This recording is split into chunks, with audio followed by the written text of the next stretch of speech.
Okay. Yeah.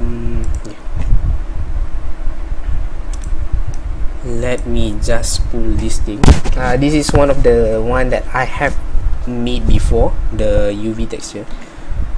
So usually I can like pull them one by one to take it as an example.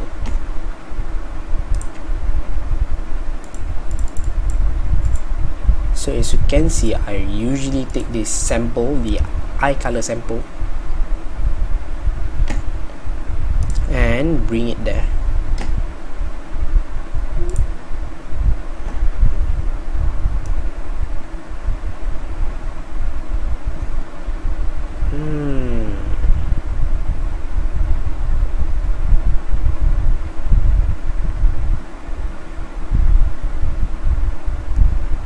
So up until the line, I can't really help that much afterward, because in the end it's all up to your own creativity. But how I usually do the eye is something like this.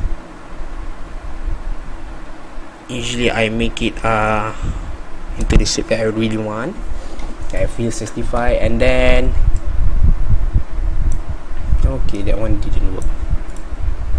So you want to have something like the darker part on the top. Oops, I'm going out of the line.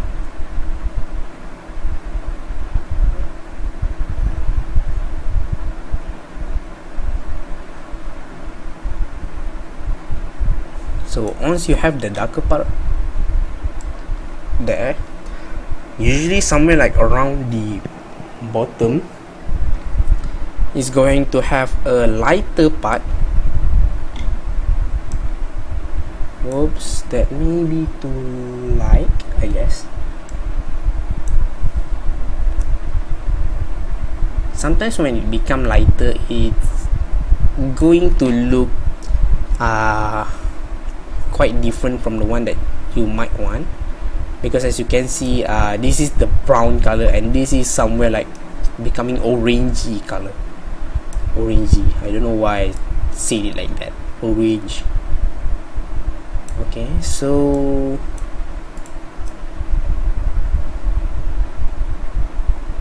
by the way, if you can like wonder what actually I press when I'm using the pen tool side, is actually that the shortcut of it is that right click is for the color sampling, and the Control Z is for the undo button,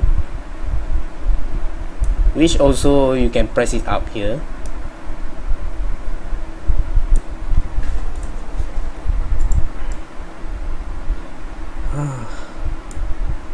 So actually one of the ways is kind of like to just go on a rampage like this.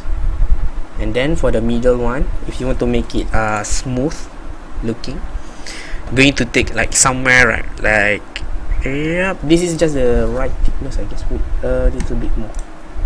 Okay, this is the right thickness for the inside of the eye. Oops. Okay, just take this, drag this out, and let this thing own shape take place.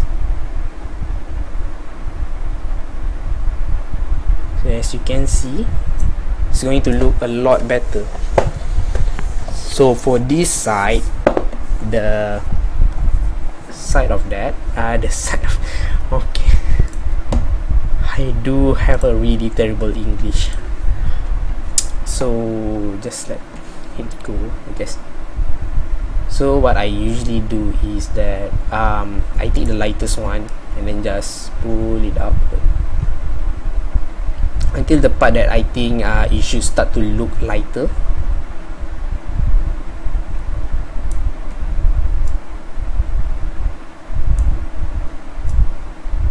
And also don't be that afraid to actually go into the middle part again.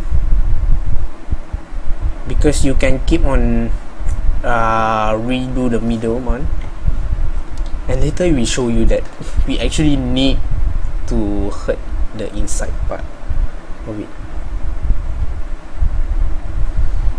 Actually, I done something wrong. I should just kind of like let things half like this and take the dark. Oops, I guess. Oh, anyway, just let it be. I pressed undo too much until I actually didn't do that part until before we do that part. So let me just do this one quickly.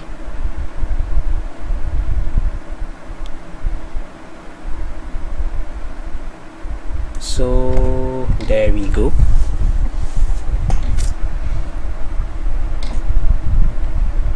So what I usually do after work like this is that I take the marker and then click on something like the right size of this. Yep, I guess if you guys make it as big as this, size 10 will be okay.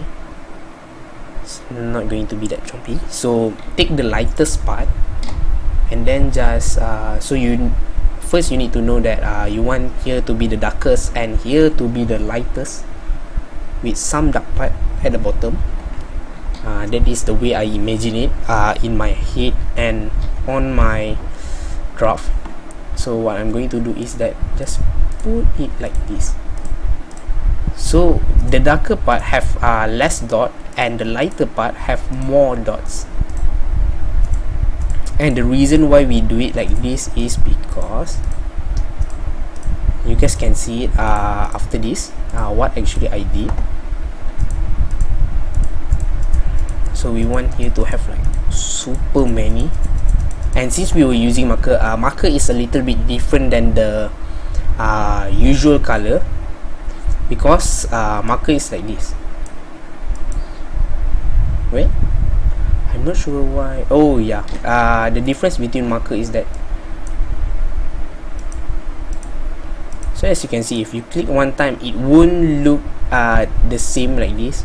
If you guys drag it, it will actually mix from the point where do you start.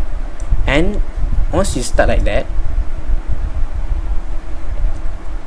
like a real marker, if you were concentrating on a part, it would actually look darker. So the reason why I use that use marker is because as you can see, we can already see the gradient, the color gradient between each of those.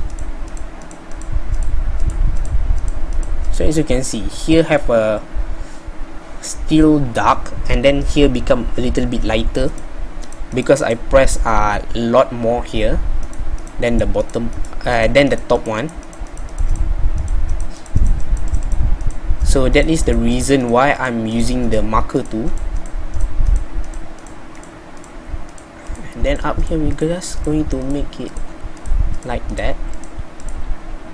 And then the same for the bottom, we use the darkest part to do that. But do remember, when the darkest part is the more you press, the darker it will be. So at the bottom there, you want to less a little bit less, except for the part that you want it to have a little bit dark. Sometimes you just can put like that. Okay, so once you get that, and for sure this doesn't look that good. Even when you make it small, you can still see the dots,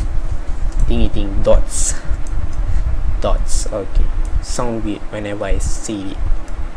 So anyway, so now this is the magic pen, the magic trick. If you see here, there is a tool named blur tool, and on this blur tool, the real reason why I do it like this is because the blur tool is something like let me show you guys. So this is the darkest one and this is the lightest one. So as you can see, here on this part, it doesn't look that good. because the change, the color change is too drastic. So the function of blur tool is that, if you see, it's going to make the gradient of the color look a little bit more even. So as you can see, the color from here change to here, it won't be that drastic that much. So if I just do half of this part, so as you can see, this one look like it's blending. You can see the color tone there changing from the darkest part into the lightest part, while on this side you don't want your eyes to look like this, except for the middle part probably. So you can do it like this, but then it depends on the part of the eye. So but if you guys are wondering the technique that I'm using for my other character eye, it's the same technique as this one. Oops. Just said the thing that I don't like about this tool is that if you guys were too close to this white part, they will actually mix the white part also. So that's something need to be keep in mind. Okay, you see.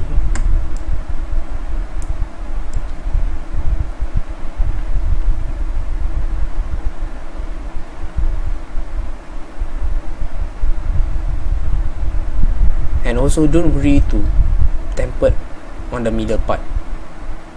It's actually going to make it look better. And seriously, for you guys to get a really good effect, is to keep on doing this until you feel really satisfied. That's why I say I always took like 1 hour or so to do this. And like I said last time, for the cloth I take an hour also. So as you can see, I take a long time, like the same length of time for me to do cloth and for me to do the eye. It's just worth it, seriously. If you guys see on this one, I really like, and I actually surprised that I got this kind of result. And for the other character, where is it? This one, you guys see the texture? You should just click so you can see. Each time I do it take actually 1 hour is the shortest. The longer it take, the better the result. So as you can see, if I zoom out, it's going to look quite okay. But you just need to keep on making it dark. Sometimes you just need to really go toward the really dark color, and then just mix it in using the blur tool. It takes a long time, and depend on how long it actually is, I'm probably going to skip this part. So it's totally depend. It's already half an hour. So like I said, I'm going to cut this video to half again. So for the eye only, we have 2 video, and it's probably going to be 3, but let me just skip this part until I finish this thing.